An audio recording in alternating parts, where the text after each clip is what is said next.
So, Jacob, bakit magaling ka mag-sign language? Kasi si Mama, si Papa, wala nadidinig sa akin. Paano mo natutunan yan? Si Papa na naturuan na nila ako ma-sign language.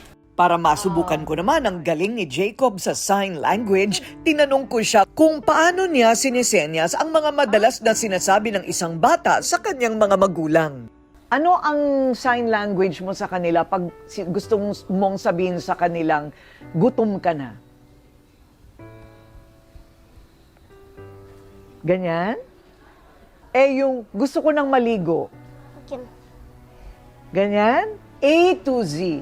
Paano turuan mo ako? A, B, C, D, Y.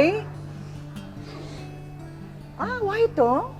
Wow. hinggang Saan ganun? kanina, kanina sabi nila, ganun ng A. Di ba, Y to? Tapos ganun yellow, hindi ganun yung Y. Di ba nga? Anong Z ganon? Parang Zorro. Ayan. Eh, yung I love you. Uy, nagaganyan ka sa kanila? Wow, talaga.